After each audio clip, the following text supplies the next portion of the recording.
We're declaring war against cancer, and we will win this war by 2015. This is what the US Congress and the National Cancer Institute declared just a few years ago, in 2003. Now, I don't know about you, but I'm for one, I don't buy that. I don't think we quite won this war yet. And I don't think anyone here will question that. Now, I will argue that a primary reason why we're not winning this war against cancer is because we're fighting blindly. So I'm going to start by just sharing you a little story about a good friend of mine. His name is Ehud. And a few years ago, Ehud was diagnosed with brain cancer. And not just any type of brain cancer. He was diagnosed with one of the most deadly forms of brain cancer. In fact, it was so deadly that the doctors told him that they only have 12 months. And during those 12 months, they have to find a treatment. They have to find a cure. And if they cannot find a cure, he will die. Now, the good news, they said, is that there are tons of different treatments to choose from. But the bad news is that in order for them to tell if a treatment is even working or not, well, that takes them about 3 months or so. So they cannot try that many things. Well, Ehud is now going into his first treatment. And during that first treatment, just a few days into that treatment, I'm meeting with him and he tells me, Adam, you know, I think this is working. I think we really lucked out here. Something's happening. I'm asking, really, how do you know that, Ehud? And he says, well, I feel so terrible inside. Something's got to be working up there. It just has to. Well, unfortunately, 3 months later, we got the news, it didn't work.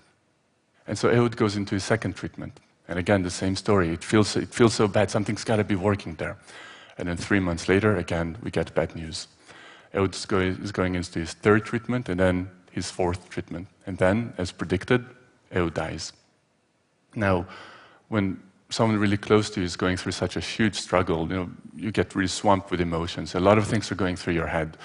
For me, it was mostly outrage. I was just outraged that how come this is the best that we can offer? And I started looking more and more into this. As it turns out, this is not just the best the doctors could offer Ehud. It's not just the best doctors could offer patients with brain cancer generally. We're actually not doing that well all across the board with cancer. I picked up one of those statistics, and I'm sure some of you have seen those statistics before. This is going to show you here how many patients actually died of cancer, in this case females in the United States, ever since the 1930s. You'll notice that there aren't that many things that have changed. It's still a huge issue. You'll see a few changes, though. You'll see lung cancer, for example, on the rise. Thank you, cigarettes. And you'll also see that, for example, stomach cancer, once used to be one of the biggest killers of all cancers, has essentially eliminated. Now, why is that? Anyone knows, by the way? Why is it that humanity is no longer struck by stomach cancer? What was that huge medical technology breakthrough that came to our world that saved humanity from stomach cancer? Was it maybe a new drug or a better diagnostic? You guys are right, yeah. It's the invention of the refrigerator and the fact that we're no longer eating spoiled meats. So the best thing that happened to us so far in the medical arena, in cancer research, is the fact that refrigerator was invented. And so yeah, I know. So we're not doing so well here. And I don't want to miniaturize the progress and everything that's been done in cancer research. Look, there's like 50+ years of good cancer research that discovered major things that taught us about cancer. But all that said, we have a lot of heavy lifting to still do ahead of us.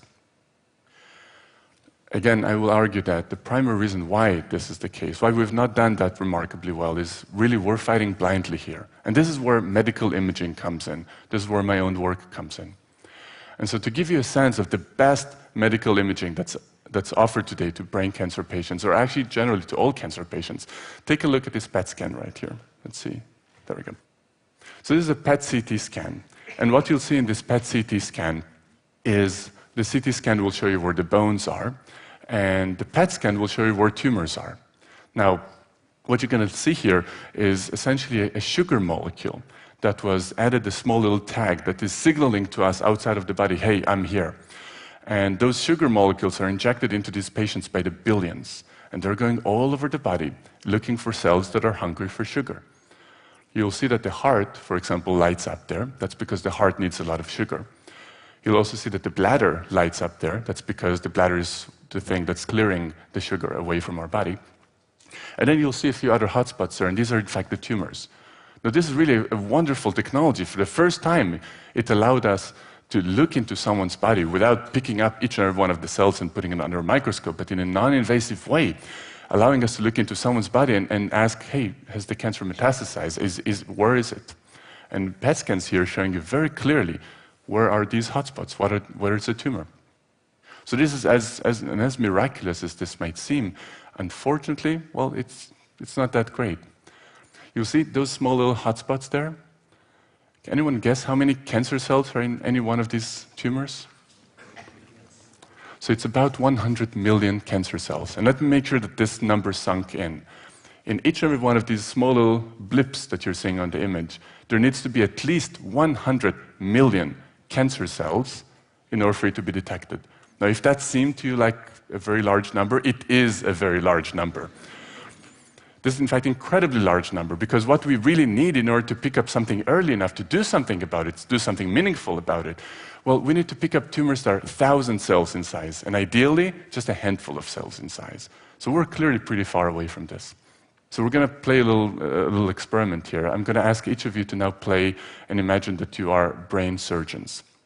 And you guys you're now at an operating room, and there's a patient in front of you. And your task is to make sure that the tumor is out. So you're looking down at the patient, and as you're looking down at the patient, the skin and the skull have already been removed, so you're looking at the brain. And all you know about this patient is that there's a tumor about the size of a golf ball or so in the right frontal lobe of this person's brain.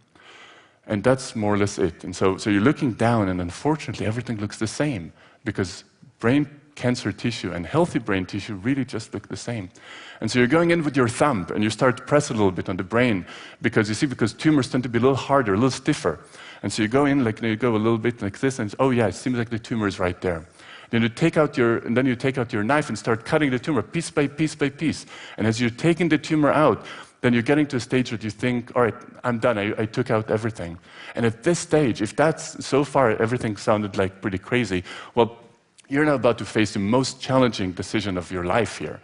Because now you need to decide, should I stop here and let this patient go, risking that there might be some leftover cancer cells behind that I just couldn't see? Or should I take away some extra margins, typically about an inch or so around the tumor, just to be sure that I removed everything? So this is not a simple decision to make. And unfortunately, this is the decision that brain cancer surgeons have to take every single day as they're seeing their patients. And so I remember talking to a few friends of mine in the lab, and they say, boy, there's got to be a better way. But not just, like you tell a friend, there's got to be a better way. No. There's just got to be a better way here. Right? This is just incredible. And so we looked back, remember those PET scans I told him about the sugar and so on. We said, hey, how about if instead of using those sugar molecules, let's maybe take tiny, tiny little particles made of gold, and let's program them with some interesting chemistry around them. Let's program them to look for cancer cells. And then we'll inject these gold particles into these patients by the billions again, and we'll have them go all over the body, and just like secret agents, if you will, go and walk by every single cell in our body and knock on the door of that cell and ask, are you a cancer cell or are you a healthy cell? If you're a healthy cell, we're moving on. If you're a cancer cell, we're sticking in and shining out and telling us outside the body, hey, look at me, I'm here. And they'll do it through some interesting cameras that we developed in the lab. And once we see that, then maybe we can guide brain cancer surgeons towards taking only the tumor and leaving the healthy brain alone. And so we've tested that, and boy, this works well. So I'm going to show you an example now. What you're looking at here is an image of a mouse's brain.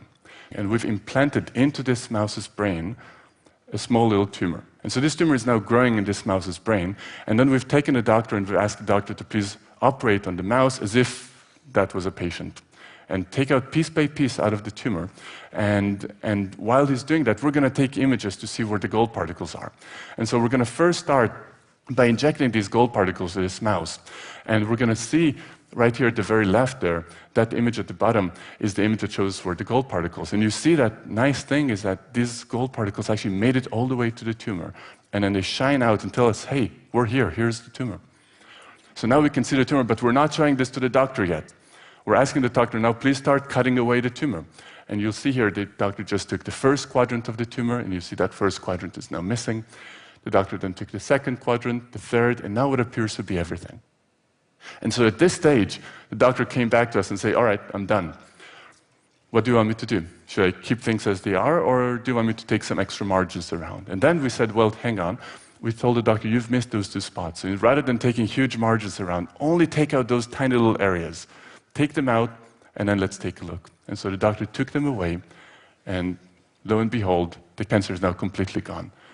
Now, the important thing is that it's not just that the cancer is completely gone from this person's brain or from this mouse's brain. The most important thing is that we did not have to take huge amounts of healthy brain in the process.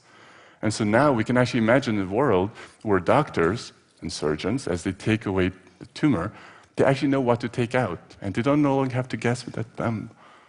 Right? Now, here's why it's extremely important to take those tiny little leftover tumors. Those leftover tumors, even if it's just a handful of cells, they will grow to recur the tumor, for the tumor to come back. In fact, the reason why 80 to 90% of those brain cancer surgeries ultimately fail is because of those small little extra margins that were left positive, those small little leftover tumors that are left there. So this is clearly very nice, but what I want to really share with you is where I think we're heading from here.